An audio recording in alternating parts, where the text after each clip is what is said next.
కేంద్ర హోంమంత్రి అమిత్ షా నిజామాబాద్ వచ్చి పచ్చి అబద్దాలు మాట్లాడారని అన్నారు ప్రభుత్వ సలహాదారు షబ్బీర్ అలీ.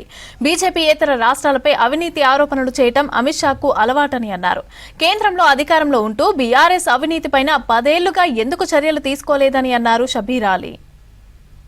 అమిత్ షా గారు ఇక్కడ చెప్పిన దాంట్లో వాస్తవం అస్సలుగా లేదు. మరి మీరే హోమ్ మినిస్టర్, సిబిఐ నీ దగ్గరనే ఉంది, ఈడీ నీ దగ్గరనే ఉంది, అన్ని డిపార్ట్మెంట్స్ మీ దగ్గరనే ఉన్నాయి. కేసీఆర్ మీద కానీ 10 సంవత్సరాలు చెప్పుకుంటూనే తిరిగిరు కానీ యాక్షన్ తీసుకున్నారా? మేము వచ్చిన తర్వాత కాళేశ్వరం మీద ఒక జ్యుడిషియల్ కమిషన్ వేసినాము, ఒక ఎక్స్పర్ట్స్ కమిటీ వేసినాము. 3 కమిటీ రిపోర్ట్లు 2 వచ్చినాయి. ఇప్పుడు జ్యుడిషియల్ కమిషన్ రేపు ఎల్లుండి ఎప్పుడైనా రావచ్చు. ఆ రిపోర్ట్ వచ్చిన తర్వాత యాక్షన్ ఉంటుంది.